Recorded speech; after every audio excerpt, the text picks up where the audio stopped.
¿Qué tal? ¿Cómo le va? Es un gusto saludarlo nuevamente en este espacio Catalejo. Catalejo es una coproducción de Canal 44 y el Centro Universitario de Ciencias Sociales y Humanidades. Catalejo es una mirada profunda hacia horizontes cercanos, un programa realizado con la participación de académicos e investigadores del CUCH de la Universidad de Guadalajara. En esta emisión abordaremos dos temas que son importantes desde nuestro punto de vista.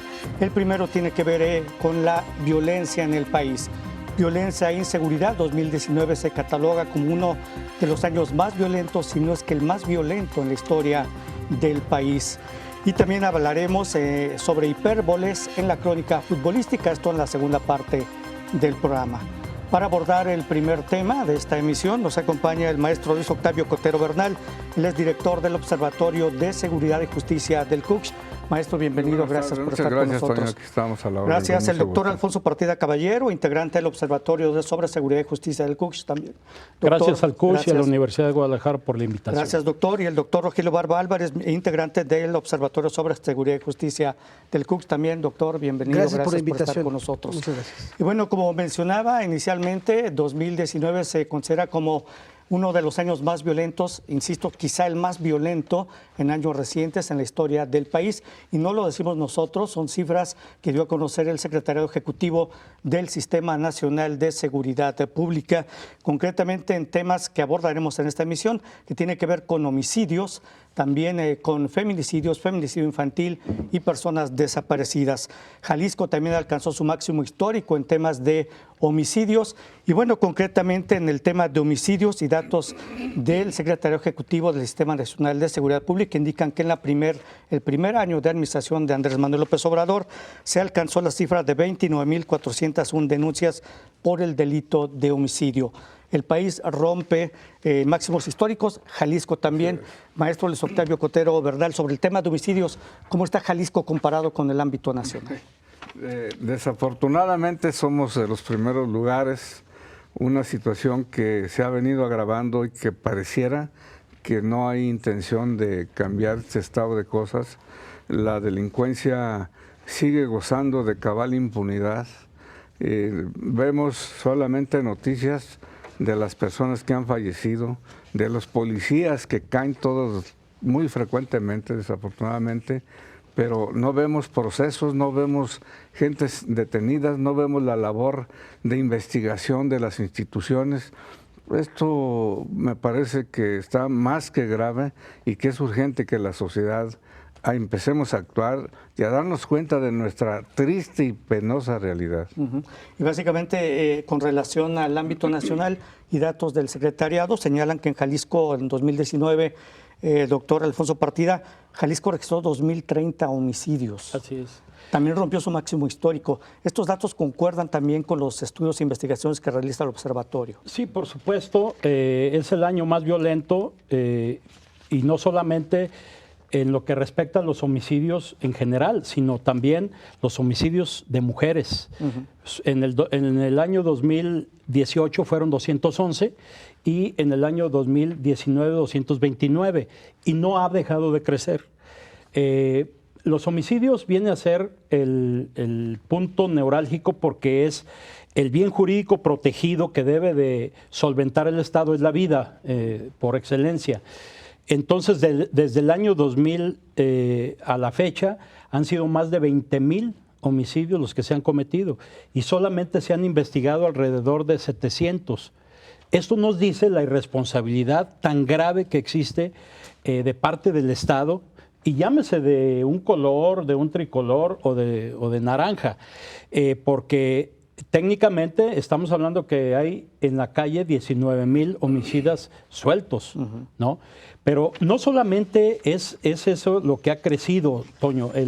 La situación es que en este caso Jalisco es el tercer lugar de delitos, de más delitos cometidos con 156,000, solamente superados por la Ciudad de México y el Estado de México. Además, en lo que respecta al total de denuncias, ellos dicen, el Estado dice que ha bajado, porque en el año 2018 tuvimos 162,756 denuncias y lo que tenemos actualmente son alrededor de 10,000 denuncias menos.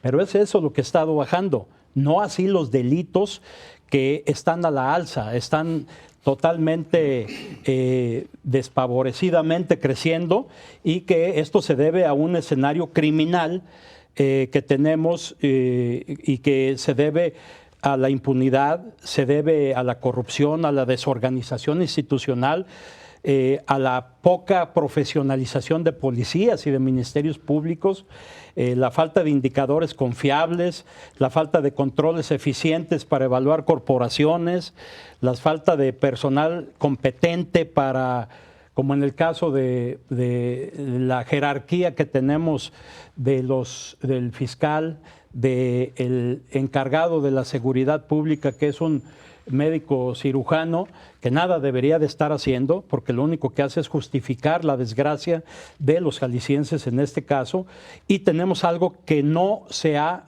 podido tener en la política criminal, un control, que es en el crecimiento de la delincuencia organizada. Estos puntos, también aunados a la falta de la justicia que tenemos en los juzgados, solamente tenemos el 0.005% de eficacia. ¿Qué quiere decir esto? Que de cada 300 homicidios solamente se resuelve uno en Jalisco. Ese es el escenario que tenemos en la actualidad en Jalisco.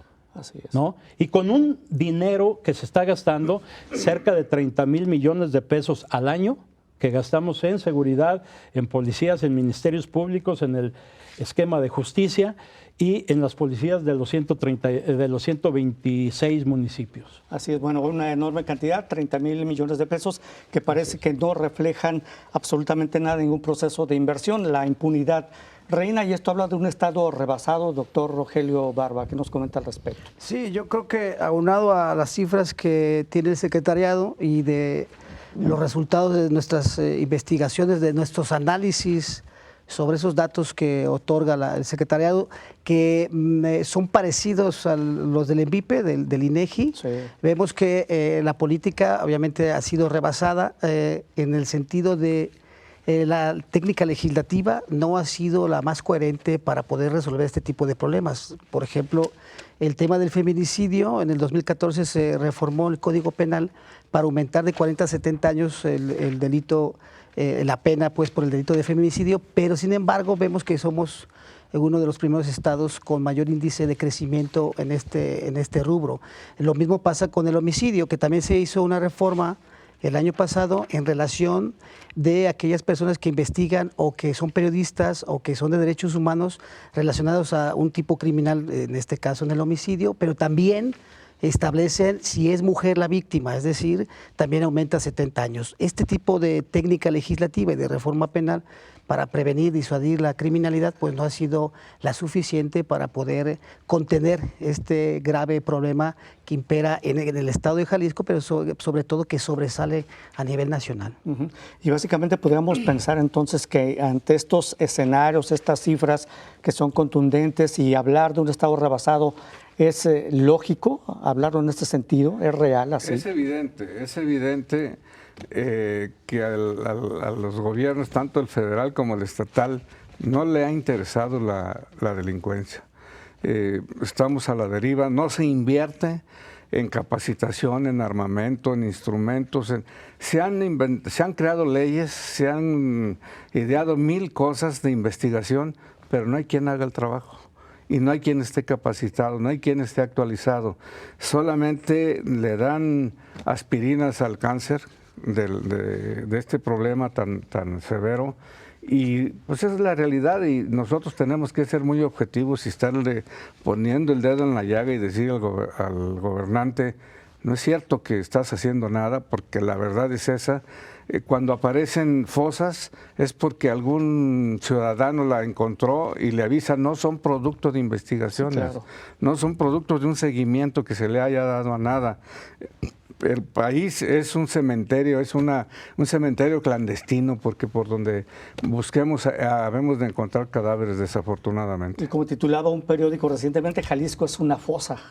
Sí, ¿no? hombre, desgraciadamente. Bueno, de este tema hablaremos más adelante, maestro Claro que sí. Luis Octavio Cotero Bernal. Permítanos, vamos a hacer una pausa, doctor, permítanos una pausa breve, regresamos. Esto es Catalejo, coproducción de Canal 44 y el Cux, ya volvemos.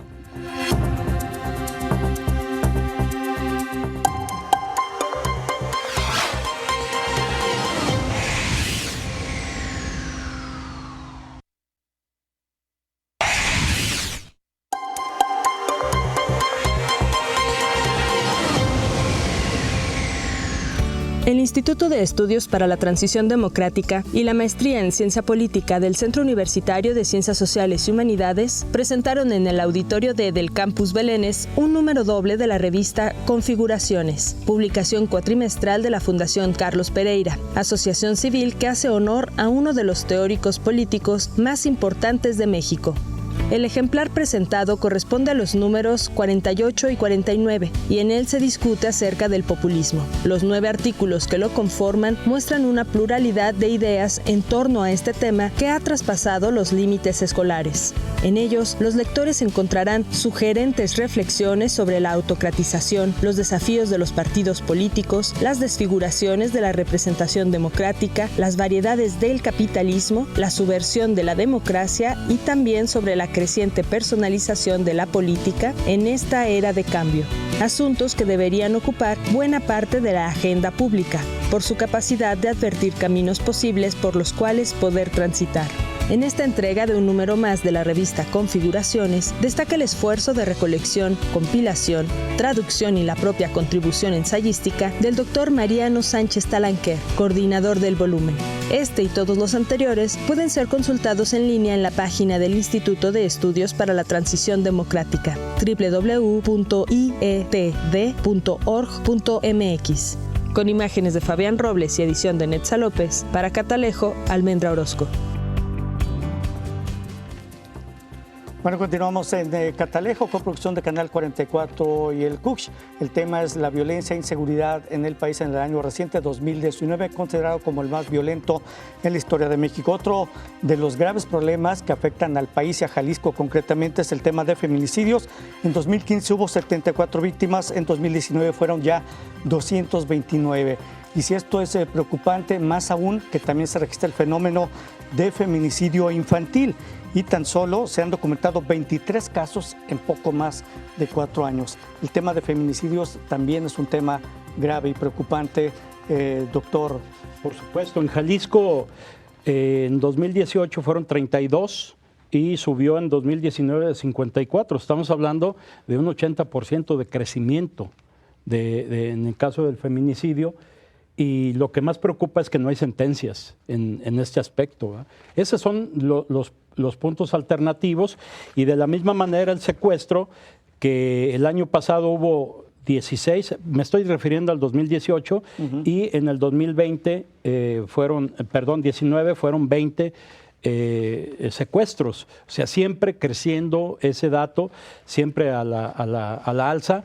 Pero lo que nos dicen en las cifras, sobre todo el Ejecutivo y Macedonio Tamés Guajardo, nos dice, es que todo eso son delitos que no nos corresponden. No, sí le corresponden. Ahí está el Código Penal. Simple y llanamente hay que leer el Código Penal para ver cuáles son los delitos que le corresponden al Estado de Jalisco investigar. Porque están... el número de delitos que se investigan en Jalisco, y me refiero genéricamente cada uno, son 144, pero a Jalisco solamente dicen nosotros nos vamos a subsumir a lo que son 8, o sea, menos del 4% de delitos se investigan, como son el robo a casas habitación, el robo a transeúntes, el robo, todo lo que son los patrimoniales, que dicen es que está bajando el robo patrimonial. Insisto, lo que está bajando es la denuncia. Esto no lo pueden demostrar que están bajando, y simple y sencillamente quien hace las declaración de números, de cifras, de datos, es el gobernador, cuando no le corresponde. El 21 constitucional, me estoy refiriendo al artículo 21 constitucional, habla que le corresponde al Ministerio Público, ni siquiera al fiscal. Hay un fiscal de robos, hay un fiscal de homicidios, hay un fiscal de cada una de las áreas y son 144 los delitos que ellos deben de estar investigando, no 8 como lo están manejando. El problema es que es un verdadero problema porque hay delitos como los delitos contra la libertad y la seguridad sexual, que esos se fueron totalmente hasta a casi un 50% de su crecimiento. Se refiere a violaciones. Así es, son abuso sexual y puede ser atenuado, puede ser violento, etcétera. El acoso sube de 284 a 292, o sea, el hostigamiento de 65 a 74 y la violación se dispara de 390 a 446. Esto porque no hay una política criminal en Jalisco. La política criminal no sabemos hacia dónde se está dirigiendo. Son de ocurrencias, son porque lo dice el gobernador, sale a la luz pública a decir que todo está bien, que estamos mejorando. Bueno, pero ¿en qué estamos mejorando? Y quien lo debe de decir en este caso, la Fiscalía, como los avestruces, esconde la cabeza y deja que todo el mundo diga los datos que le corresponden. Porque si hay otros datos, es una debilidad del Estado. El Estado debe decir correctamente los datos que le corresponden. Y mira, nada más para que veas, el INEGI, tú hace rato estabas comentando del INEGI, de las cifras que maneja INEGI y que dice que solamente el 6,8% de los delitos se están denunciando. 6 de cada 100. 6 de cada 100. Y de esos 6 de cada 100, menos de 1 se resuelve.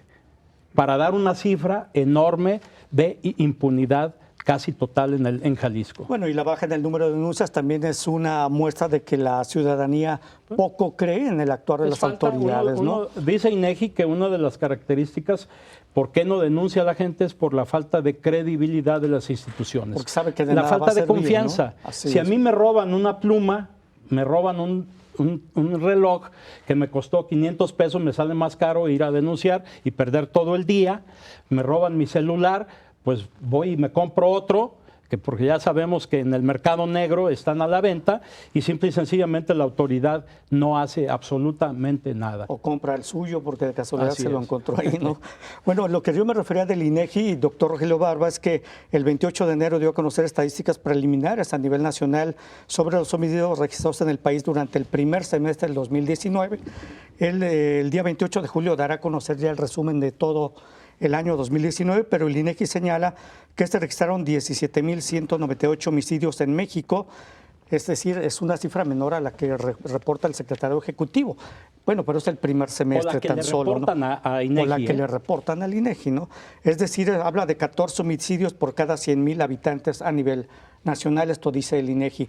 Doctor Rogelio Barba, ¿qué nos comenta al respecto? Bueno, las cifras pareciera a nivel nacional no muy escandalosas a los ojos Sí, así las que da de la a conocer. ONU. Lo que pasa es que la ONU establece 10 homicidios por cada 100,000 habitantes como un problema que se puede controlar. Pero si esas cifras las localizas en los estados, se dispara, por ejemplo, en Nuevo León, se dispara en Sinaloa, se dispara en los estados del norte. Sí. Y eso obviamente pues sí genera un problema porque llegamos a las cifras de Centroamérica de hasta 50 homicidios por cada 100,000 habitantes. Entonces ese es un problema que se tiene que focalizar en cada una de los estados. El otro tema de los feminicidios, el gobernador estableció que toda mujer muerta de manera violenta se le deberá aplicar el protocolo de feminicidio. Y bueno, aquí el maestro Cotero sabe que para poder establecer una autopsia, un protocolo de feminicidio, dura mucho la autopsia, pero sobre todo es muy costosa. Entonces, eso acrecienta el trabajo de los forenses y sobre todo atrasa pues el gran trabajo que tienen allí en esa área. Sobre otros delitos relacionados a nivel nacional, por ejemplo, los delitos contra los animales, como decía Alfonso, que se está creando una fiscalía por cada delito, pues al final vamos a tener más de 100 fiscalías.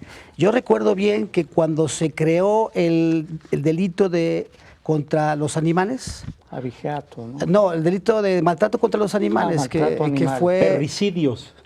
Perricidios, allí decía en el decreto, en la propuesta legislativa, que se iba a crear una fiscalía especializada, pero ni el Instituto Jalisciense de Ciencias Forenses ni la Fiscalía tiene personal especializado en maltrato contra animales. Es decir, ahí hay un gran vacío, seguramente hay muchísima cifra negra, porque aquella persona que tiene un animal y no le da de comer o no lo pasea o lo abandona, pues ese es un maltrato. Entonces, son delitos que se crean, que hace que se hipertrofie el sistema penal, y que solamente volvamos al sistema populista penal, que es decir, que a partir del miedo el legislador genera delitos, porque el miedo genera un consenso demagógico que lo que hace es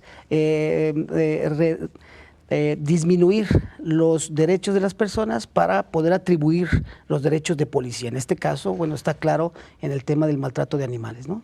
No, genera delitos y además genera lo que también mencionaba, populismo legislativo, porque eso de incrementar las penas, generando delitos, incrementando penas, pues está comprobado que no resuelve nada, ¿no? Bueno, doctor? pues, con esa determinación que tuvo el gobernador en el asunto de las mujeres que mueren de manera violenta, pues es un populismo penal que se refleja pues en el trabajo cotidiano, tanto de la Fiscalía como del Instituto Jalisciense de Ciencias Forenses, que no se da abasto. Muy bien, muchas gracias. Permítanos, vamos a hacer una nueva pausa, regresamos breve. Esto es Catalejo, una mirada profunda hacia horizontes cercanos, ya regresamos.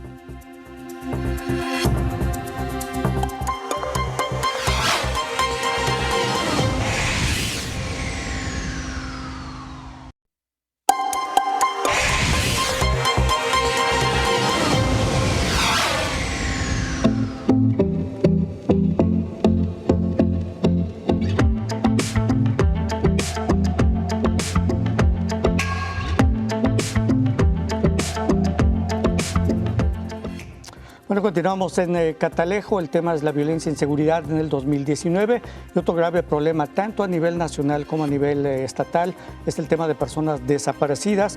El reconocimiento que hay del propio gobierno del Estado, más de 8.500 personas desaparecidas, pero se habla de una cifra negra y Jalisco está considerado, además de esto, pues prácticamente una fosa. Se han exhumado 323 cadáveres desde el 2018 a la fecha y siguen apareciendo más fosas, y no por procesos de investigación, sino porque alguna persona que es detenida luego señala la ubicación de estas fosas. Y bueno, en este tema tan grave, incluso la autoridad dice que no hay una crisis forense, que tuvo que venir el subsecretario de Gobernación, Alejandro Encinas, para decir: Jalisco, primer lugar, reiterarle al gobierno de Jalisco, primer lugar en personas desaparecidas a nivel nacional, y tan es así que anuncia la creación del Instituto de Identificación Humana. Maestro Luis Octavio Cotero, ¿qué nos comenta al respecto? Ahí el señor vino a decir que se va a crear el Instituto Regional de Ciencias Forenses. No sabemos si sea solamente en cuestiones de homicidio. Ciencias Forenses es todas las especialidades que hay, y que el instituto tiene una gran cantidad de especialidades. Se ha concretado al tema de las autopsias, de las necropsias y de la identificación de los cuerpos, y se deja muy de lado lo que es la impunidad. Habrá que ver qué se está haciendo, cómo se están capacitando. No hay nada que nos haga pensar que de veras hay la disposición para combatir y acabar y cambiar este estado de cosas. Simplemente lo más grave es que la delincuencia sí se está actualizando. Se actualiza en armas, se actualiza en capacitación, y los diputados perdidos en otras barbaridades que, de acuerdo a lo que nos cuesta tanto el Congreso de la Unión como el del Estado, son muy poco rentables, por no decir que nada, porque debería estarse tipificando este tipo de conductas como delito.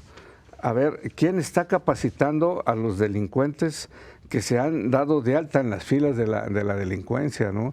Y no se hace mención, y bueno, pues de pedirles a nuestros diputados que legislen sobre cuestiones cibernéticas, pues menos, ¿no? Porque no les da la inteligencia para más. A mí, yo eso opino y lo sostengo, ¿no? Porque de acuerdo a sus resultados, las leyes que han producido en esta última administración, pues son nada más cumplimiento de las instrucciones del titular del Ejecutivo, tanto del federal como del estatal, sirvan o no sirvan y traigan algún beneficio, alguna rentabilidad para cambiar este estado de cosas y sobre todo estos temas que es muy serio desde mi punto de vista el estar perdiendo vidas.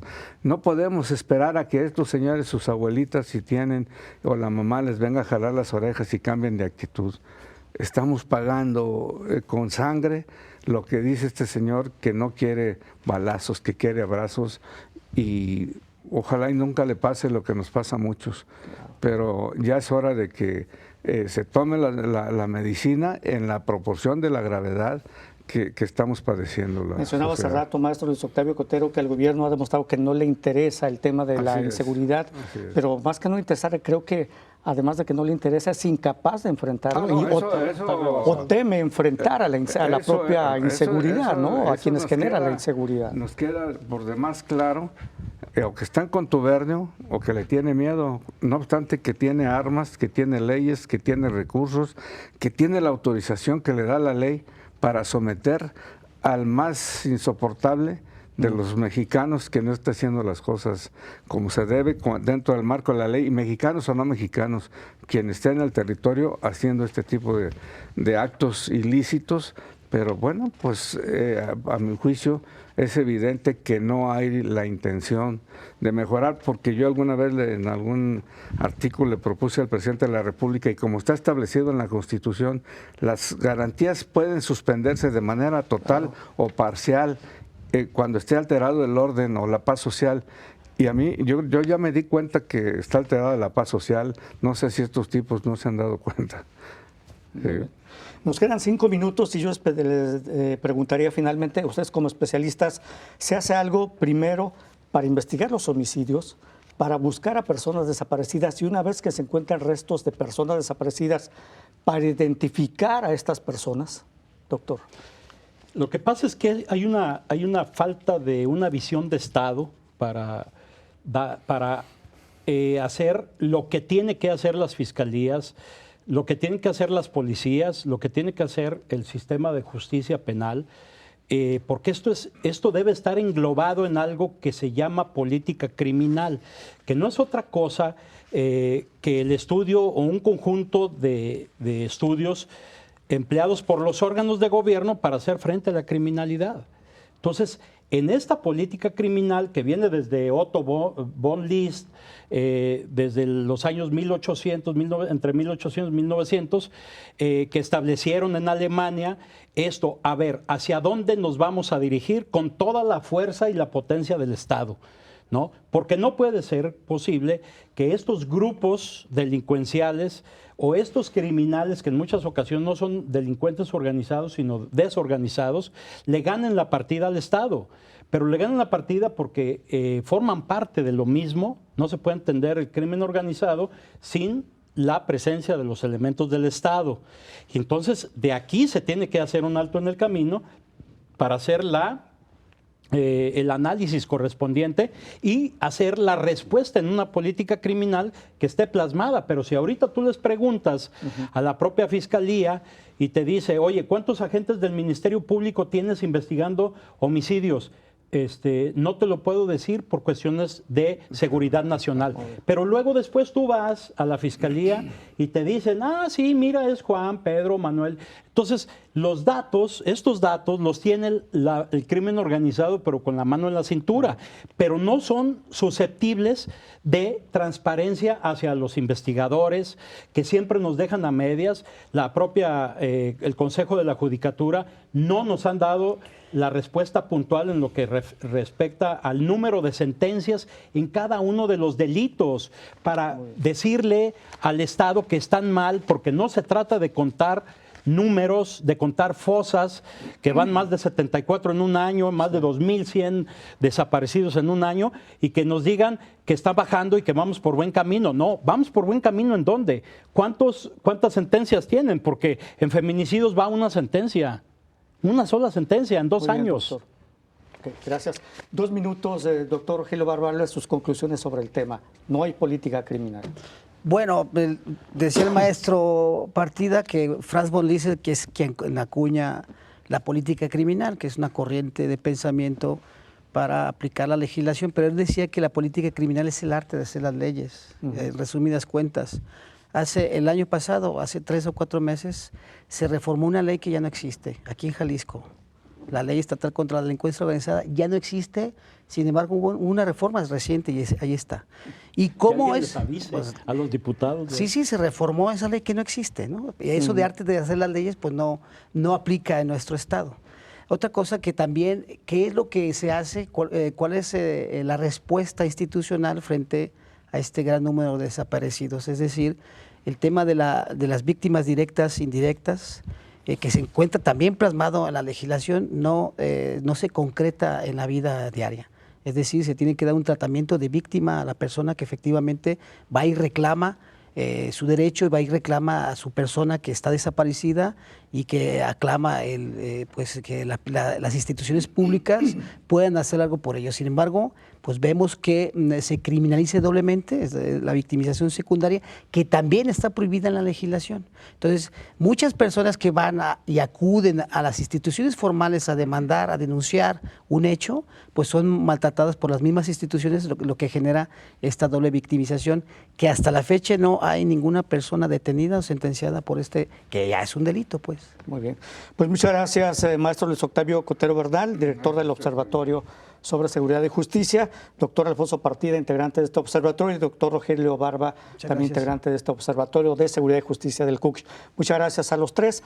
Bueno, vamos a hacer una pausa breve, regresamos a Catalejo, una mirada profunda hacia horizontes cercanos. Ya volvemos.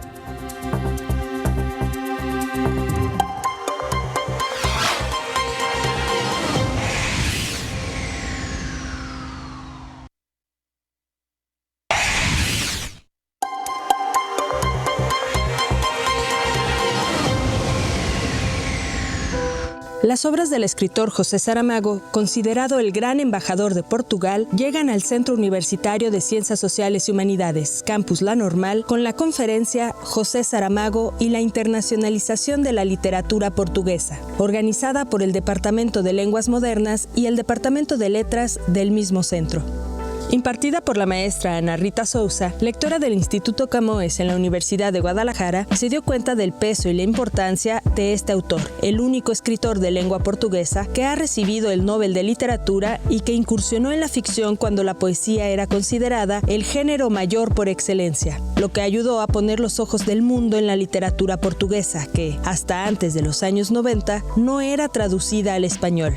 La conferencista explicó el contexto en el que surge la obra del popular literato, con la represión de las dictaduras y un entorno de pobreza que lo diferencia de escritores sobresalientes de los años 60 y 70, que pertenecían a una clase burguesa. En conjunto, estos elementos le dotaron de una narrativa propositiva que buscaba enorgullecer al pueblo portugués y al mismo tiempo dotarle de una nueva identidad, lo que logra sobre todo en su libro Memorial del Convento, publicado en 1982. En definitiva, Saramago pulió la imagen del autor portugués como novelista, consideró la maestra Sousa, y lo sigue haciendo a través de la Fundación José Saramago y del premio literario que lleva el mismo nombre, que dan proyección internacional a los escritores jóvenes de la lengua portuguesa. Con imágenes y edición de Netza López, para Catalejo, Almendra Orozco. Bueno, continuamos en Catalejo, en esta segunda parte de esta emisión. Catalejo, como usted sabe, es una coproducción de Canal 44 y el CUCSH. Y bueno, en un tema mucho más amable que el que tratamos en esta parte inicial, que tuvo que ver con homicidios, feminicidios, personas desaparecidas. Ahora vamos a hablar de hipérboles futbolísticas. ¿Qué es esto? Bueno, yo vi una invitación a una conferencia, de la que también hablaremos, porque la doctora Sara Quintero pues, dictó una conferencia que yo leí. El Chelsea mete 200 jugadores a la defensa. Yo dije, pues eso es imposible porque nada más son 11. Estos son hipérboles futbolísticas, y para hablar de este tema, que es hipérboles futbolísticas y los estudios que ella ha realizado, sobre todo en el ámbito del fútbol, nos acompaña la doctora Sara Quintero Ramírez. Ella es coordinadora de la Maestría en Enseñanza del Inglés del CUCSH. Además, es doctora en Estudios Lingüísticos y Literarios. Doctora, bienvenida, gracias por estar con nosotros y un gusto que haya aceptado la invitación. No, al contrario, Antonio, le agradezco mucho yo la invitación aquí a su programa. O es que cuando le dije, oiga, vamos a hablar la invito al programa del Cooks, es a las 10 de la noche, dijo, siempre hay tiempo para hablar de fútbol. Para hablar de Fue su fútbol siempre hay respuesta, tiempo, sí. Y entonces dije, pues, bienvenida. Doctora, ¿qué es una hipérbole futbolística, en la crónica futbolística? Mire, en realidad la hipérbole vista desde fuera es una figura retórica que tiende a la exageración. Y en el caso de la literatura se ha estudiado excesivamente, justamente con un montón de fines, ¿no? Ya sea fines humorísticos, fines de engrandecer a un personaje o incluso de denigrarlo. Y en el caso de la crónica futbolística sucede exactamente lo mismo, ¿no? O sea, los cronistas deportivos justamente utilizan esta figura retórica, no es la única, utilizan esta figura retórica justamente como para ponderar a un jugador, una jugada, una situación, un equipo incluso, o también en algún momento denigrarlo. Y en el caso de ciertos cronistas deportivos, como es el caso de Luis García o de Cristian Martinoli, justamente es como para darle un poquito de sazón a su crónica y hacernos pasar un momento humorístico, ¿no? Sí, por supuesto. ¿Cómo es que se interesó, doctora, precisamente en el estudio de la crónica futbolística, pero la forma en que es utilizada esta figura que usted señala como la hipérbole? ¿Qué fue lo que le llamó la atención? Dijo, yo voy a estudiar sobre eso.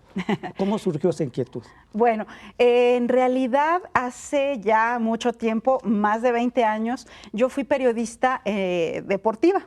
Y entonces justamente pues me interesaba mucho dar cuenta de las cuestiones de todos los eventos deportivos. Posteriormente pues uno va indagando. Rectificó el camino. Exactamente, rectifiqué el camino, pero seguía siendo fanática del deporte, de los eventos deportivos. Del deporte no, más bien de ver los eventos deportivos, ¿no? Y en especial el fútbol, que dice uno de los autores que siempre sigo, que es Hernández Alonso, que dice, es que el fútbol siempre da para hablar y es un tema inagotable de noticias, ¿no? Y justamente entonces yo estaba viendo cómo hay expresiones prototípicas que se producen en la crónica deportiva, específicamente en la crónica futbolística, y que hay muchas de estas expresiones que son metáforas, metonimias o hipérboles, ¿no? Y en el caso de la hipérbole a mí me llama mucho la atención porque es una figura retórica que no ha sido estudiada específicamente por nadie. Es decir, se ha estudiado por otros investigadores del tema, del discurso deportivo, pero como una figura que acompaña a las otras figuras retóricas, cuando en realidad es una figura que tiene una función textual grandísima y sobre todo para darle emoción y ayudarnos a vivir la intensidad de un juego, ¿no? Entonces,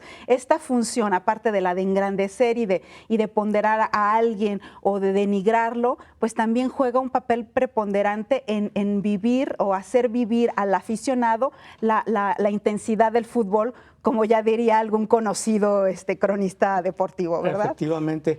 Y doctora, yo le preguntaría, la forma en que es utilizada actualmente estas hipérboles en el ámbito futbolístico, ¿están bien utilizadas por las personas? Porque digo, a veces para utilizar estas figuras hay que ser algo cultos, ¿no?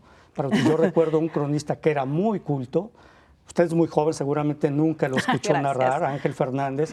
Como pero no, era una persona sí me muy tocó culta Ángel y que Fernández. utilizaba también estas hipérboles en el ámbito futbolístico, pero además hacía referencias y hacía citas de lecturas que él luego comparaba con la gente que estaba en la cancha. Sí, en el caso, por ejemplo, de hablar de corrección, como lingüistas nosotros no hablamos tanto de corrección, sino simplemente nos dedicamos justamente a describir lo que sucede en el ámbito de la lengua, ¿no? Y en este sentido, por ejemplo, sí me ha tocado leer a algunos estudiosos de la lengua o estudiosos del discurso deportivo que dicen, es que el cronista a veces no ayuda al enriquecimiento de la lengua o a veces lo que hace es empobrecer el lenguaje. Y entonces en este sentido, como lingüista, yo no digo ni empobrece ni enriquece, simplemente es una manera pues de dar a conocer el partido y una manera muy estilística de dar una narración que a veces hay algunos que nos encanta. Sinceramente a mí me encanta una narración llena de hipérboles y de metáforas y de metonimias que una narración un poquito más plana o más sencilla, ¿no? Sí. Entonces, y es que el fútbol no es para, estar viendo un partido de fútbol no es para aprender cosas nuevas, sino para divertirse, pasar el rato y sobre todo con una crónica que es muy agradable, que tiene estas hipérboles, pues obviamente uno va a divertirse, porque además el fútbol es pasión, ¿no? Así es, ¿no? Entonces, justamente yo creo que la hipérbole, esta exageración de hablar de 200 hombres que mete el Chelsea en la defensa o de 350 piernas que están encontrando Mbappé en un partido o simplemente que el árbitro está siguiendo las jugadas a 2 centímetros de los jugadores, ¿no? Tanto cuestiones de distancia, de tamaño, de tiempo, de precisión, pues justamente hacen que la narración sea más divertida, sea más entretenida, ¿no? Y yo sinceramente cuando sigo un partido de fútbol me encanta subirle a todo lo que da y sobre todo seguirlo en un canal específico, ¿no? Porque justamente no es solamente ver el fútbol, sino seguirlo auditivamente y saborearlo con todas estas figuras retóricas. No diga qué canal, pero sí puedo decir quiénes son los cronistas que a usted le gusta. Ya mencionó a Cristian Martinoli, a Luis García, a Saguito, no me deje fuera a Saguito, Ay, doctora. claro, no, y por ejemplo a Jorge Campos tampoco, que bueno, Jorge Campos con lo poco que dice mucho, ¿no? De hecho, lo poco que se le entiende se saborea maravillosamente, ¿no? Y justamente en uno de los estudios que hice respecto de las hipérboles, yo veía, bueno, ¿cuántas hipérboles dice Jorge Campos en sus 20 intervenciones a lo largo de los 90 minutos del partido, ¿verdad? Y yo decía, no conté ninguna hipérbole de Jorge Campos. Pero entre las hipérboles de Sague, de Martinoli, de Luis García, de Carlos Guerrero cuando está en el terreno de juego, en fin, sí son maravillosas, pero además digamos que Jorge Campos tiene otra manera u otras figuras retóricas a las que recurre que también lo hacen un personaje interesante de escuchar, ¿no? Y sobre todo se da uno cuenta cuando no está precisamente, porque se le extraña a Jorge Campos. Así es. Doctora, permítanos, vamos a hacer una pausa breve, regresamos con este tema divertido, hipérboles futbolísticas. Ya volvemos.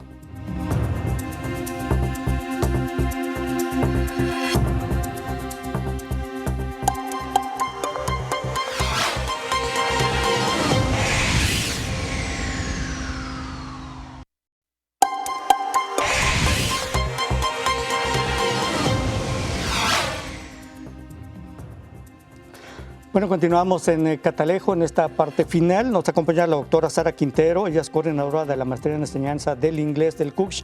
Además es doctora en Estudios Lingüísticos y Literarios. El tema es las hipérboles futbolísticas.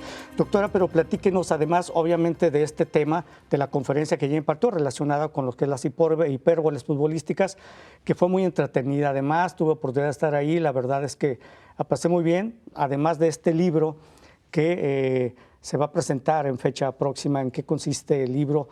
Es discurso... lenguaje creativo. Lenguaje creativo en el discurso periodístico deportivo. Ajá. ¿De qué habla este libro? Bueno, es un estudio contrastivo en español, francés e inglés. A diferencia de lo que hemos hablado de la crónica en televisión, que es muchísimo más espontánea y llena de cuestiones hiperbólicas y sobre todo metafóricas, en el caso del lenguaje creativo que se vive en la nota periodística deportiva, donde ya hay una reflexión por parte del periodista, donde ya está realizando un texto muchísimo más elaborado con base en los resultados que ha habido en los partidos. Bueno, en lo que nos hemos fijado en este estudio es justamente en la producción de metáforas, metonimias e hipérboles. Y ciertamente, tanto en español como en inglés, sí, la metáfora es la reina, la figura reina, pero la metonimia se utiliza muchísimo más en francés. Ahora bien, ¿en qué consiste la metonimia? Pues justamente en enunciar un referente, en este caso un jugador o un equipo de fútbol, a través de una relación estrecha que existe con este referente. Por ejemplo, se habla, no sé, de Rafael Nadal como la raqueta número 1, es decir, del instrumento que utiliza él, ¿no?